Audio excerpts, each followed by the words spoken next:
بڑی خوش دلی سے لوگوں نے جب ان کی تعیناتی ہوئی تھی تو ان سے بھی بہت یعنی توقعات باندھی تھی، ان سے بھی یعنی جنرل باجوہ بہت صاحب سے۔ توقعات باندھی تھی۔ لیکن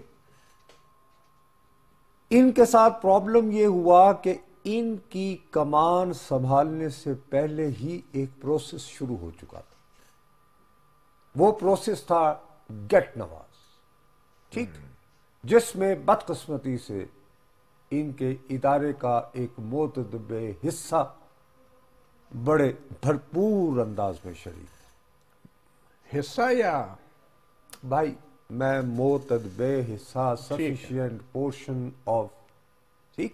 ٹھیک، اب چونکہ پروسیس، دیکھو تم ایک بات جو سمجھتے نہیں ہو متی، یہ جو آرمیز ہوتی ہے نا یہ بہت بڑی مشین ہوتی ہے۔ اچھا، جب یہ ایک مرتبہ رول کر رہے ہوتے ہیں نا تو اس کو رول بیک کرنے کے لیے بہت وقت درکار ہوتا ہے۔ اس مشین کا کوئی ڈرائیور بھی تو ہوتا ہے نا؟ بھائی میرے میں وہی کہہ رہا ہوں، ایک بٹن کی مار ہوتی ہے یار، مشین۔ ایک بٹن کی مار نہیں ہوتی۔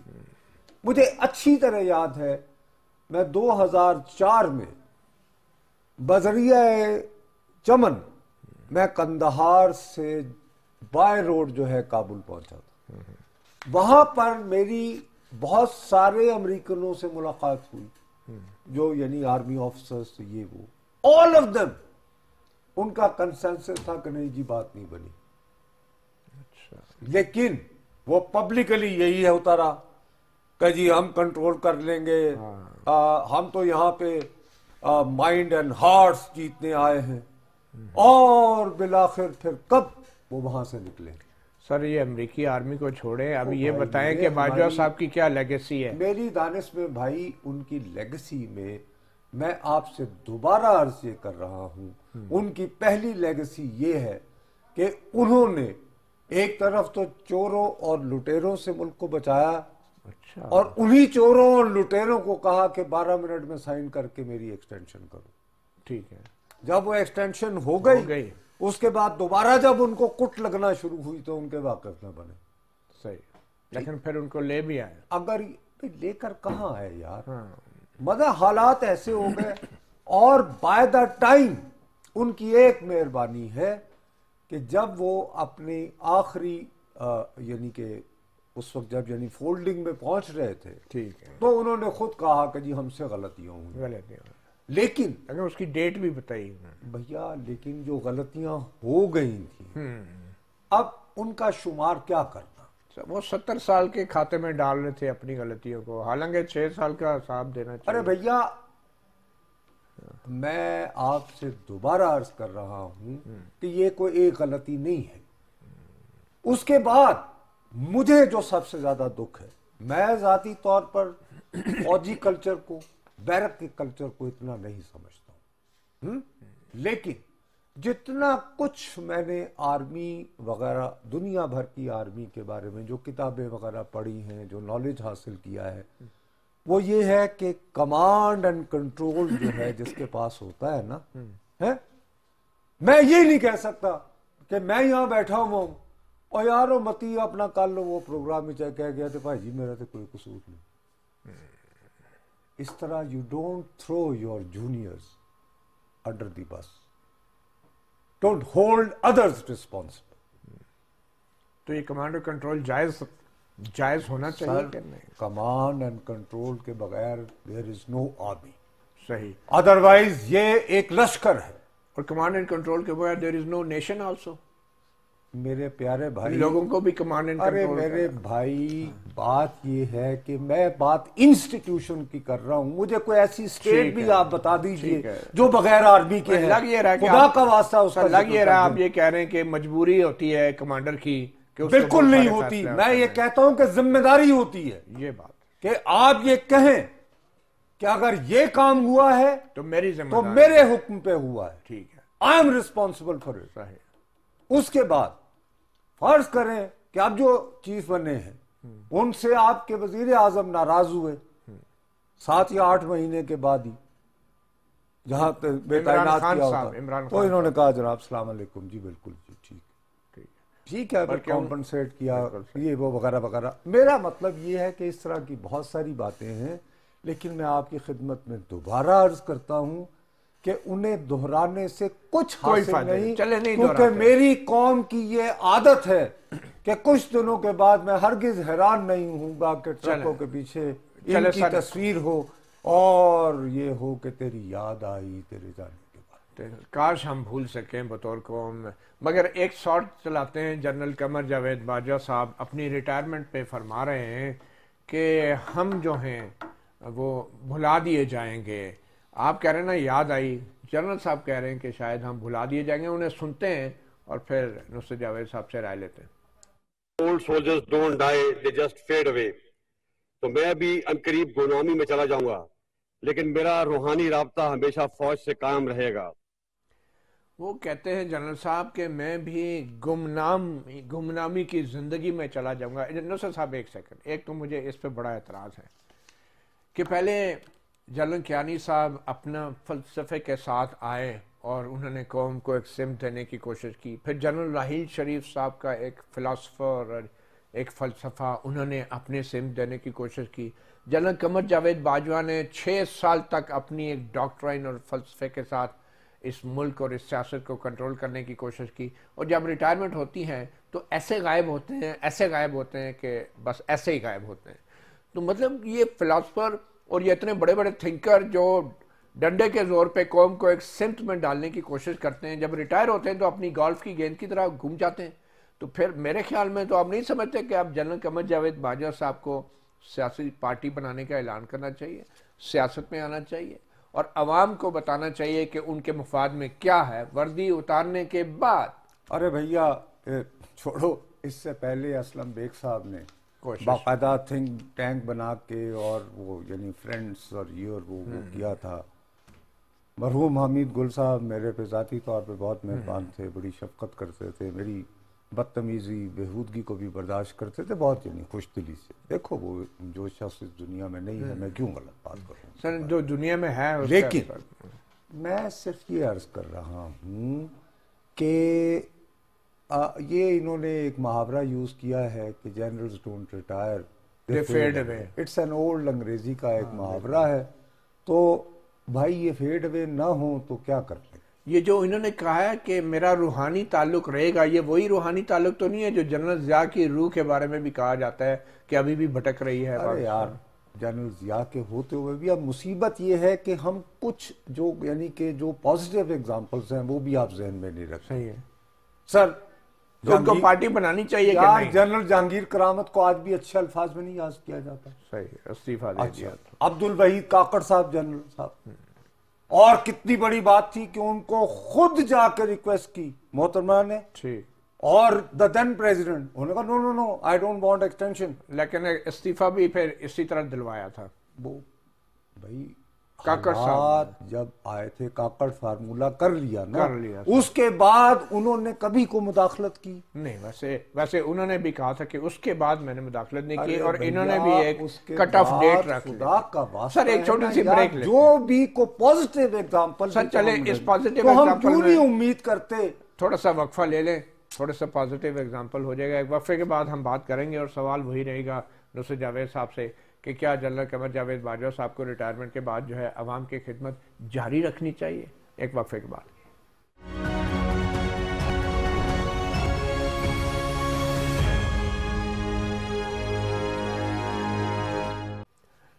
صحافی پروگرام میں ہم کوشش کر رہے ہیں اس ملک کو دیے گئے اور عوام کو دیے گئے زخموں کو تھوڑا سہلانے کی. اور نصرت جاوید صاحب سوال وہی ہے کہ آپ نہیں سمجھتے کہ یہ جو 6 سالہ دور ہے یہ جنرل قمر جاوید باجوہ کے دور کے طور پہ یاد رکھا جائے گا، اور کوئی یہ نہیں کہے گا کہ اس میں نواز شریف بھی وزیر اعظم تھے، عمران خان بھی تھے اور شہباز شریف بھی تھے.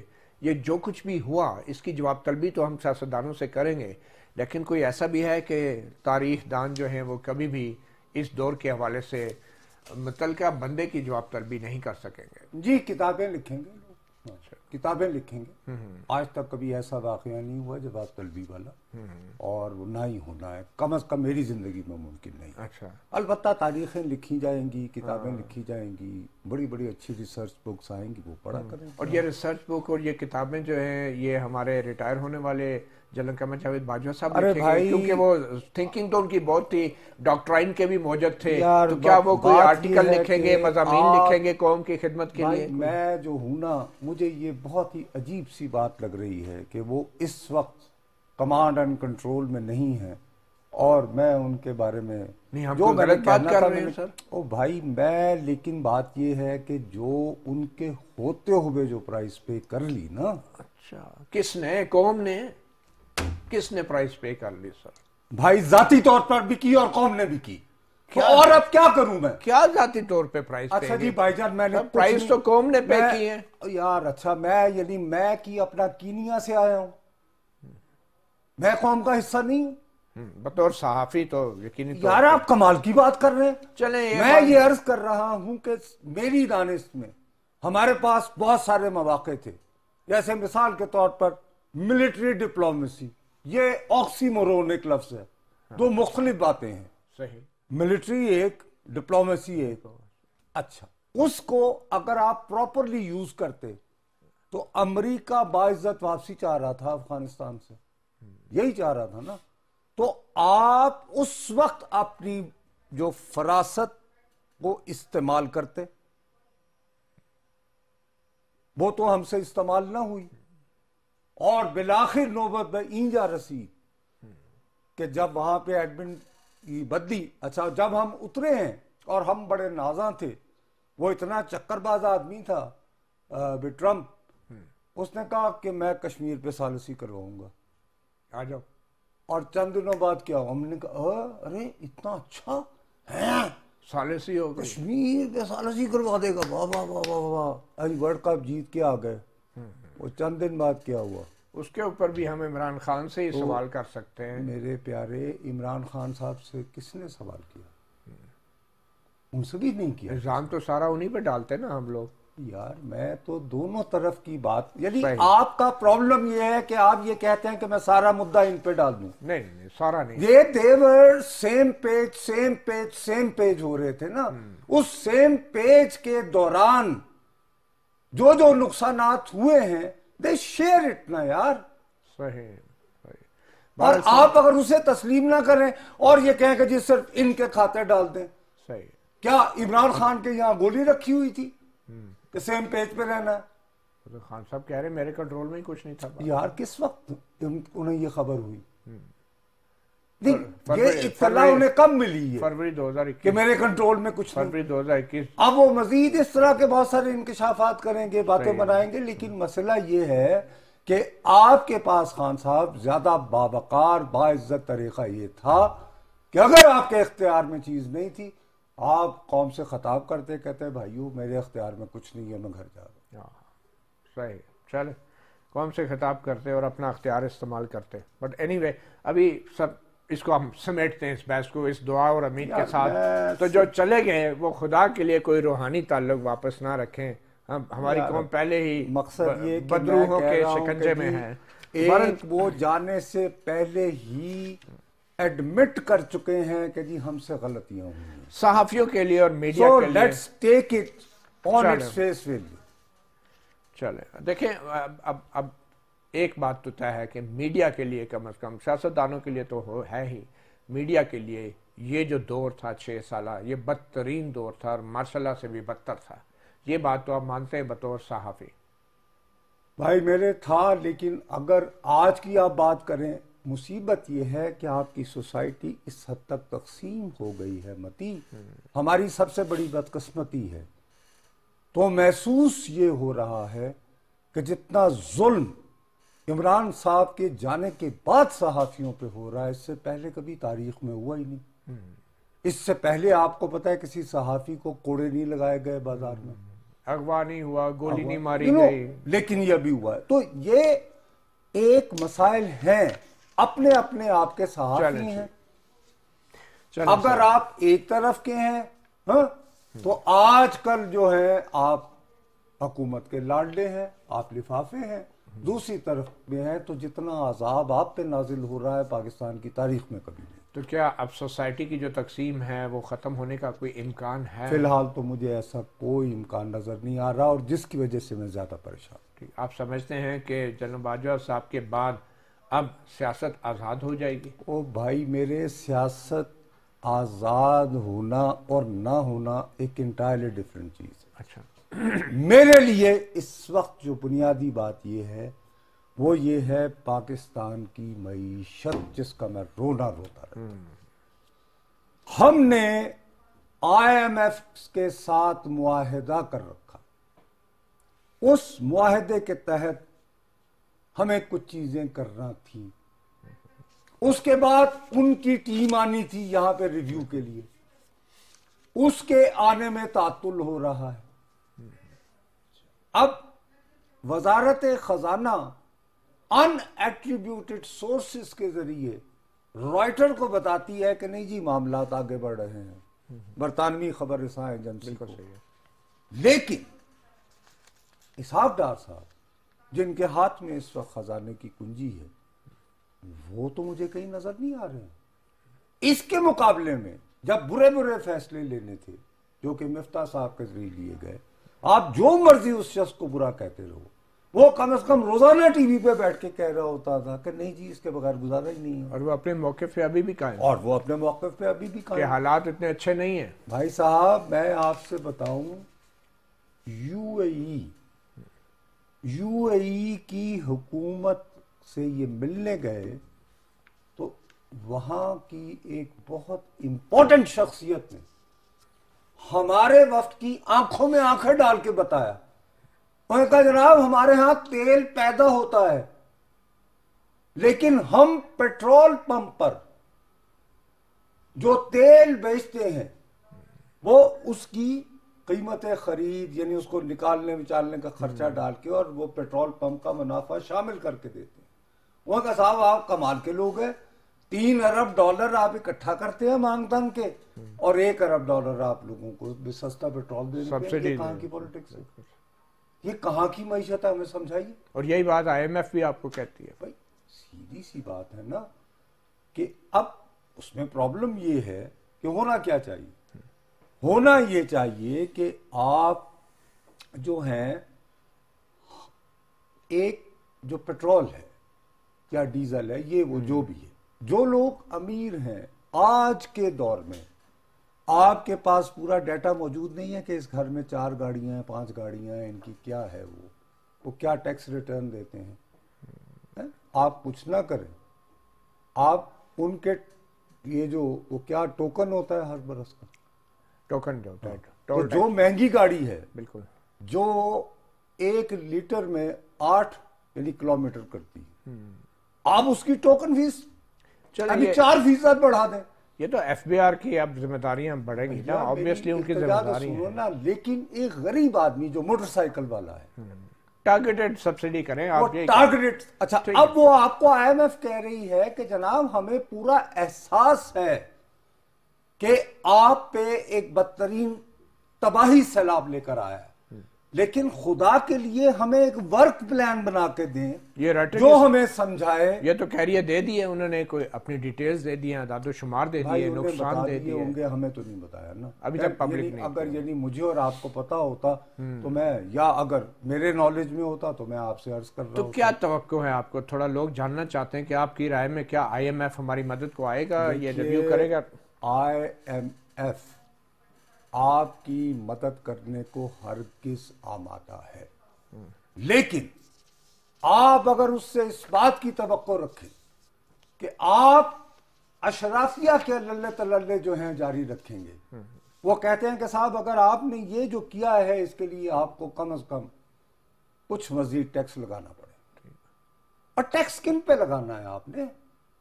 اشرافیہ پہ، ٹھیک ہے نا، تو لگائیں اور غریب آدمی کو ٹارگیٹڈ آپ سبسڈی دیں۔ اچھا اگر ایک اچھا کریانہ سٹور سال کا اگر 3,000 روپیہ دینے کو تیار نہیں ہے تو حکومت کیسے چلاؤ گے بھائی؟ ایسے تو نہ کریں نا یار، آپ کو نیٹ بڑھانا ہوگا تو کام چلے گا نا. بالکل صحیح. اب ہم یہ کہتے ہیں کہ صاحب ہمیں ٹیکس بھی نہ لگے، غریب پر بوجھ بھی نہ پڑے، یہ کیسے ہو سکتا ہے؟ اور بڑے بڑے اداروں کو ٹیکس کی چھوٹ بھی آپ نے دے رکھی، اور پھر یہ کہ ہم جو ہے او ہمارے ووٹ بھی خراب نہ ہو، ووٹ بھی خراب نہ ہو. یہ کیسے ممکن ہے یار؟ سر تو یہ جو مصدق صاحب ہیں جو روس کے دورے پہ جا رہے ہیں آپ سستے تیل کے لیے، کیا امکانات ہیں کہ کوئی کامیابی ہوگی ہمیں؟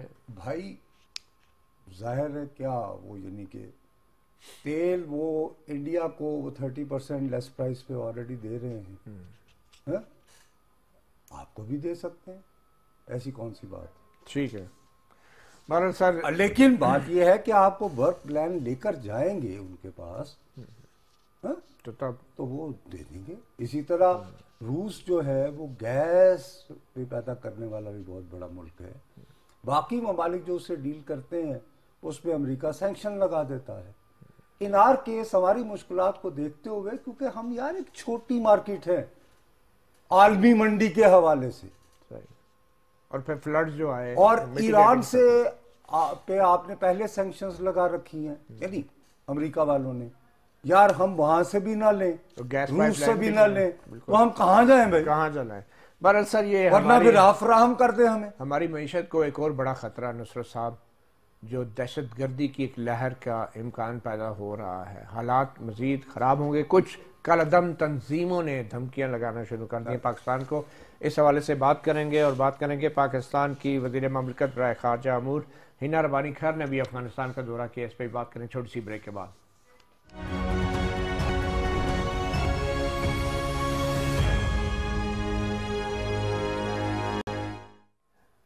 صحافی پروگرام میں اب ہم بات کریں گے معیشت کو درپیش خطرات میں ایک بڑا خطرہ جو امن و امان کی صورتحال کے حوالے سے کچھ گروپوں نے جو دھمکیاں لگائی ہیں. نصرت جاوید صاحب، کالعدم تنظیموں کی طرف سے اب مختلف قسم کے دھمکیاں میں اس پیغامات بھی موصول ہو رہے ہیں، تو کیا سمجھتے ہیں کہ اس سے ہم مزید معاشی مشکلات کے شکار نہیں ہوں گے؟ اگر ملک کے حالات نہیں ہوں گے، لا اینڈ آرڈر نہیں ہوگی، تو اس سے تو ہماری مشکلات میں اضافہ ہوگا. او بھائی میرے، میں یہی تو آپ کے آگے میں یعنی رو رہا ہوں. مثلا آج جیسے خبر ہے کہ کراچی کی ایک ایس ایچ او نے یہ کہا ہے کہ آپ 3 لاکھ روپے کی رقم اگر بینک سے لینے جائیں تو برائے مہربانی ہمیں اطلاع دے دیں تاکہ ہم آپ کو رقم سمیت بحفاظت پہنچا سکیں. یہ اس تھانے کے جورسٹکشن میں جو بھی ہے بینک ہیں. ٹھیک، اچھا، ہمیں پتہ ہے پہلے نہیں بھائی، اس کا مطلب سیکیورٹی کے لیے بابو سیکیورٹی کا مسئلہ، اس کا مطلب یہ ہے کہ امن و امان جو ہے جب غربت ہوتی ہے تو لوگ سیدھا سادہ چھینا جھپٹی کرتے ہیں. اچھا، انہی ایام سے یا ایسے ہی حالات سے کچھ تنظیمیں بھی فائدہ اٹھاتی ہیں جو یہ سمجھتی ہیں کہ جی ہم نے امریکہ کو شکست دی ہے اور فلاں کو نتھ ڈال دی، تو یہ کیا ہے، اور ایسے نوجوانوں کو استعمال کرنے کی لیکن میں ویسے ذاتی طور پر یہ محسوس کرتا ہوں کہ یہ زیادہ گیدڑ بد کیا ہے. لیکن ہمارے لیے جو موسٹ امپورٹنٹ بات ہے وہ یہ ہے کہ افغانستان کو اب اپنے رویے کو بدلنا ہوگا. اور میں بہت اپریشیٹ کر رہا ہوں محترمہ ہنا ربانی خیر صاحبہ کو. وہ خاتون ہوتے ہوئے، پاکستان مسلمان خاتون ہوتے ہوئے، جو جس لباس میں، جن کپڑوں میں وہ یہاں روزمرہ زندگی کے کام کرتی ہیں، وہ وہاں اتری. آئیڈیا اس کا یہ ہے دنیا کو یہ بتانا کہ بھئی اگر مجھے اس طرح کے حلیے سمیت افغان ریسیو کر سکتے ہیں، میرے ساتھ سارا دن انگیج رہتے ہیں، تو تبدیلی تو آ گئی. خدا کے لیے تبدیلی نہیں یار، پلیز سیریس میں بات کر رہا ہوں، تو خدا کے لیے کچھ رحم کیجئے. یعنی انٹرنیشنل دنیا کو یہ پیغام دیا جا رہا ہے کہ تسلیم کیا جا سکتا ہے کہ آپ برائے مہربانی دیکھیے کچھ کریں، کیونکہ ورنہ کیا ہے، اگر عالمی دنیا افغانستان کی مدد کو نہیں بڑھے گی تو پاکستان کی اکانومی کے لیے آپ جو بھی پلان کریں گے آپ کو اس میں افغانستان کی ضروریات کو بھی ڈالنا ہوگا، وہ بھی ہمارا بوجھ ہوگا. اچھا، دوسری بات یہ ہے کہ ابھی ابھی چند روز قبل کی بات ہے، آپ کو یاد ہوگا وہ چمن بارڈر پہ واقعہ ہوا، کہنے کو باب دوستی، تو بند رہا نا، بند رہا۔ یہ ختم ہونا چاہیے نا یار۔ ہم 1980 سے خواب دکھا رہے ہیں کہ اسٹریٹجک ڈیپتھ ہوگی، سر ہونا تو چاہیے، اس وقت تو یوں ایسے ایک ٹرک مگر افغان حکومت کو بھی تو بہت کچھ کرنا چاہیے نا سر، اس طرف سے سب کچھ ان کے طرف سے ہو رہا ہے تو پھر ذمہ داری تو اٹھانی پڑے گی۔ اگر وہ واقعی حکومت ہیں اور وہ چاہتے ہیں کہ ہمیں تسلیم کیا جائے تو پھر اپنا اختیار اور اپنی ریٹ بھی قائم کریں اپنے علاقوں میں۔ پھر تو ہم اپنی طرف سے یہ جو آج کا دورہ ہے ہنا بی بی کا، اس سے ہم نے ان کو یہ سمجھانے کی کوشش کی ہے کہ ایک بڑا symbolically it is very significant کہ دیکھیے جی ان کو انگیج کرنا پڑے گا، اور ظاہر ہے کہ جو افغانوں سے ان کے مذاکرات یا بات چیت ہوئی ہوگی اس میں انہوں نے کہا ہوگا۔ اچھا، کیا ممکنہ رد عمل ہو سکتا ہے پاکستان کا اگر حالات واقعی افغانستان کی طرف سے خراب کیے جاتے ہیں؟ میرا نہیں خیال کہ اس وقت جو موجودہ حالات ہیں اس میں افغانستان ہمیں بھی کمپلیٹلی انوائے کر سکتے، اچھا تو پھر کون رہ جائے گا؟ ٹھیک، کہ ہم جیسے بھی ہیں ان کی نگاہ میں برے صحیح بھلے صحیح، لیکن پھر بھی ہم انہیں انگیج تو کر رہے ہیں نا یار۔ افغان پالیسی کے اوپر کوئی بڑی تبدیلی آپ نہیں دیکھ رہے؟ افغان پالیسی میں اب تبدیلی کیا ہونی ہے؟ ہو ہی نہیں سکتی ہے، وہ تو اب وہ جو حکومت میں ہے وہاں افغانستان میں وہ فیصلہ کریں۔ کیا ہمیں کوئی تسلیم کرنے کا فیصلہ کرنا چاہیے افغان حکومت؟ ناٹ ایٹ دس اسٹیج، جب تک وہ اپنے رویے کو بدل کر، ہم اکیلے نہیں کر سکتے، ہمیں مختلف ملکوں کو ساتھ ملا کر، اور میرا اپنا خیال ہے کہ اس میں کچھ سینٹرل ایشین اسٹیٹس، ٹھیک ہے، ان سب کو ساتھ ملا کے گئے۔ نصرت صاحب بہت شکریہ۔ بات یہ ہے کہ آج ہم نے کوشش کی احاطہ کرنے کی ان 6 سال کی کہ جو شاید ہماری 70 سالہ تاریخ پر حاوی ہیں، اور ان 6 سالوں میں جو کچھ بھی ہوا بطور قوم اور بطور مورخ، بطور انٹیلیجنشیا، ہم یقینی طور پہ نہیں بھلا سکتے، اور خاص طور پہ یہ امید رکھتے ہیں کہ یہ سب کچھ دوبارہ نہیں ہوگا۔ صحافی کو اجازت دیجیے، اللہ حافظ۔